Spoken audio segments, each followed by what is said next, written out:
This year, on the 7th of Sivan, 5775, the day following the festival of Shavuot, the Temple Institute, together with Women for the Holy Temple, performed a reenactment of the Shavuot first fruit and Twin-Loaves offerings as they were performed in the Holy Temple. A model of the Holy Temple's altar was assembled, and under the direction of Rabbi Yisrael Ariel, founder and head of the Temple Institute, a reenactment of the first fruits offerings was performed in front of the assembled participants. Hundreds of men, women, and children from across the land of Israel gathered together at the Sherover Promenade in Jerusalem, overlooking the Temple Mounts. We are told in the book of Deuteronomy, chapter 18, "When you come to the land that HaShem your God is giving you, you shall take the first of every fruit of the ground produced by the land. You must place it in a basket and go to the site that God will choose as the place associated with His name.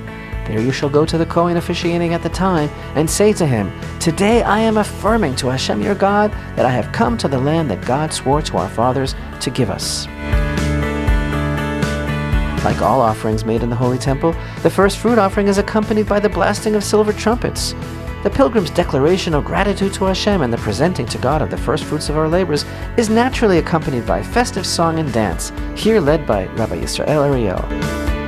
Participants were encouraged to perform their own reenactments under the direction of the kohanim, whose training is part of the special curriculum of the Temple Institute's Nezer HaKodesh School for Temple Priests, which is currently completing its third year of studies. And the offerings are waved before the altar, extending the basket in 4 directions, outwards, drawing it back towards oneself, raising it and lowering it.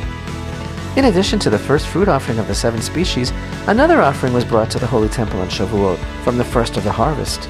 The Twin-Loaves, 2 loaves of wheat bread baked from newly harvested wheat.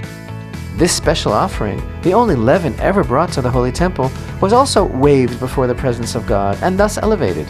And these breads represented the blessing of God's influence on man's earthly physical needs throughout the year. Intensive research and experimentation into the proper preparation of the twin loaves was conducted by the Women for the Holy Temple, culminating in the baking of the twin loaves used for the day's reenactment. Shavuot marks the first day that first fruit offerings can be made in the Holy Temple. The Temple Institute is the world's leader in the research and preparation for the Holy Temple. In addition to educational activities such as this first fruits reenactment, all of which are focused on reintroducing the people of Israel and the world to the significance of the Holy Temple and the proper performance of the divine service of the Holy Temple, the Temple Institute has also recreated over 60 sacred vessels for use in the Third Holy Temple, which can be seen at the Institute's Visitor Center in the Old City of Jerusalem. The Temple Institute is actively preparing and planning for the rebuilding of the Holy Temple.